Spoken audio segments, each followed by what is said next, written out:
நீங்கள் எதிர்காலத்திலே உங்களுக்காக உழைப்பதற்காக நாங்கள் காத்துக் கொண்டிருக்கின்றோம். நாங்கள் உழைப்பதற்கு நீங்கள் சந்தர்ப்பங்களை தாருங்கள் என்று நான் கேட்டுக்கொள்வேன். ஏனென்றால் இது மட்டுமல்ல, சுயமரம் மட்டுமல்ல, இன்னும் பல நிகழ்ச்சிகள்.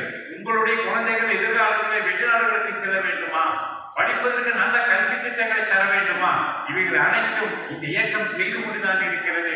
நீங்கள் அதை பெற்று உங்கள் குழந்தைகளை, உங்கள் மாணவர்களை, உங்கள் செல்வங்களை எல்லாம் வளர்த்திக் கொள்வதற்காக எங்களை பயன்படுத்திக் கொள்ளுங்கள் என்று நான் இங்கே சொல்லிக் கொள்வேன். அது மட்டுமல்ல, நம்முடைய சமுதாயமே என்னுடைய உடன்பிறப்புகளாக, எனக்கு உயிரினும் மேலாக உடன்பிறப்புகளாகத்தான் நான் கருதினேன். அந்த உடன்பிறப்புகளுக்கு நான் இருக்கின்ற வரையில் எதையாவது செய்ய வேண்டும். குறிப்பாக என்ன செய்ய வேண்டும் என்று சொல்கிறேன் என்றால், அரசாங்கத்திலே, மத்திய அரசாங்கத்திலே கிடைக்கின்ற வேலை வாய்ப்புகளில் இந்த சமூகம் புறக்கணிக்கப்பட்டிருக்கிறது. உதாரணத்திற்கு ஒன்று சொல்லுகின்றேன். போன மாதம் நம்முடைய சென்னை ஹைகோர்ட்டிலே ஜட்ஜிகளை நியமித்தார்கள். அந்த ஜட்ஜிகளை நியமித்ததில் கமிட்டி ஒன்று, கொலிஜியம் கமிட்டி ஒன்று போடப்பட்டது. அந்த கொலிஜியம் கமிட்டியிலே யாதவர் இருக்கிறார், வன்னியர் இருக்கிறார், நாடார் இருக்கிறார், முக்குளத்தூர் இருக்கிறார். இந்த 4 ஜாதிகளை கொண்ட கொலிஜிய கமிட்டி, செலக்ஷன் கமிட்டி போட்டார்கள். நம்முடைய ஜாதியை விட்டுவிட்டார்கள். இவையெல்லாம் எதிர்த்துதான் நான் போராடி கொண்டிருக்கின்றேன். ஒரு நீதி அரசராக வர வேண்டும் என்றால் ஒரு தெலுங்கு தேவங்க சிக்கல் இல்லவே இல்லை. இதுவரைக்கும் யாராவது இருக்கிறார்களா என்றால் எனக்கு தெரியாது. ஒரே ஒரு ஆள் இருக்கின்றார். என்னுடைய பள்ளியிலே படித்த முரளி சங்கர் என்பவர் மதுரை ஹைகோர்ட்டிலே இருக்கின்றார். அவர் மெரிட்டின் மூலமாக வளர்ந்தவர், கோட்டாவின் மூலமாகவோ ஒதுக்கீடு மூலமாகவோ வரவில்லை.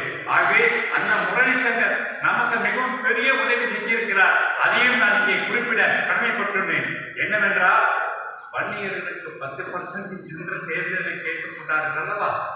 அப்ப கேட்ட பொழுது அன்றைய அரசு அந்த 10% 110 சட்டத்தின் அடிப்படையில் கொடுக்கப்பட்டது.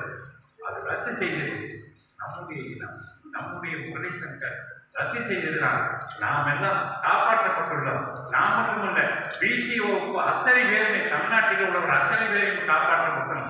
அவர்களுக்கு 10% கொடுக்கப்பட்டு இருந்தால், முதல்ல நமக்கு பிசிக்கு 50 இருந்தது. எம்பிசின்னு பிரிச்ச பின்னால, எம்ஜிஆர் காலத்தில் பிரிச்ச பின்னால அவங்களுக்கு 20 போய் 30 நின்றது. 30ல் 3 முஸ்லீம்களுக்கு போக இப்போ நமக்கு இருக்கிறது 27 தான். அந்த 27 10 கூட 17 தான் நிற்கும். அதை ரத்து செய்தவர் முரளி சங்கர். வெளியில சொல்லக்கூடாது. அப்படி ஒரு தேவங்கள் நமக்கு இருந்ததுனால தான் நாம் எல்லாம் காப்பாற்றப்பட்டு நம்முடைய குழந்தைகள் எதிர்காலத்திலே ஒதுக்கீடு மூலமாகவும் பெற முடியும் என்ற ஒரு நிலையை ஏற்படுத்தி இருக்கிறது. இதை மனதிலே கொண்டுதான் நான் என்ன செய்கிறேன் என்றால், ஒதுக்கீடு நமக்கு இந்த 27 பத்தாவது, உள்ளொதுக்கீடாக தேவாங்கர்களுக்கு தனியாக கொடுங்கள். ஆகவே தான் நான் தெலுங்கையும் கன்னடையும் ஒன்றாக இணைத்து இன்று போராடி கொண்டிருக்கின்றேன்.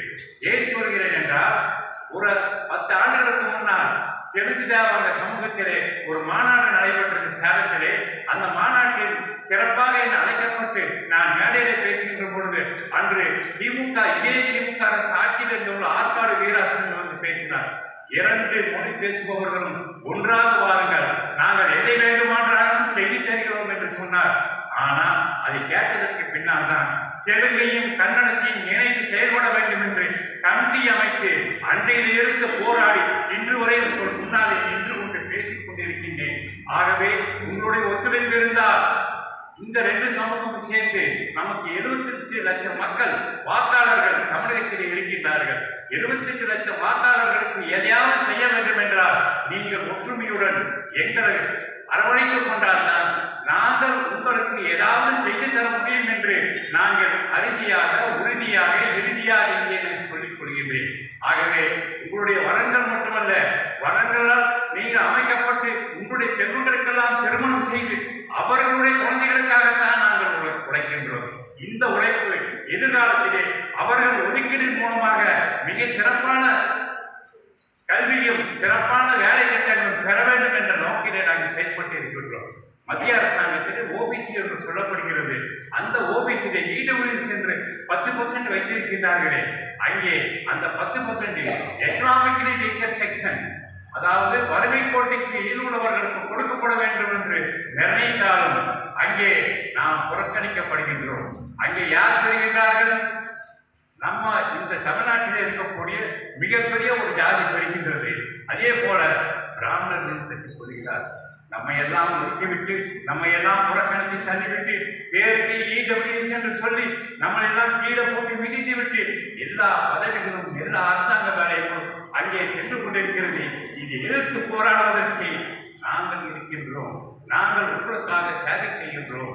நாங்கள் உங்களுக்காக பார்த்துக் கொண்டிருக்கின்றோம். எல்லா பணிகளும் செய்து இந்த சமூகத்தை தமிழகத்திலே நிலைநிறுத்த வேண்டும். இவர்களும் ஒரு அங்கீகாரம் பெற்றவர்கள் தான். இவர்கள் ஆழவமிக்கவர்கள் அல்ல, அங்கீகாரம் பெற்றவர்கள், அமைதியானவர்கள், சாதுரியமாக இருக்கக்கூடியவர்கள்.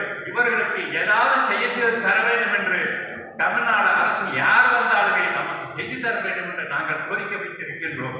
வருகின்ற தேர்தலிலே நாம் ஒன்றிணைக்கப்பட்டால் நமக்கு யார் வேலை செய்கின்றார்களோ, யார் ஒதுக்கீடு தருகிறார்களோ, யார் அரசாங்க வேலையில் கல்வியும் தருகிறார்களோ அந்த அரசாங்கத்திற்கு நாம் ஒத்துழைப்பு கொடுத்து உறுதியை பெற்றுக்கொண்டு நாம் வாக்களிப்பதற்கு தயாராக இருக்கின்றோம் என்று நாங்கள் அறிவிப்பு கொடுப்பதற்காக நீங்கள் எங்களுக்கு அனுமதி கொடுங்கள் என்று கேட்டுக்கொண்டு இந்த சிறிய உரையை ரவிதாஸ் கேட்டுக் கொண்டது போல இந்த சிறிய உரையை முடித்துக் கொள்கின்றேன்.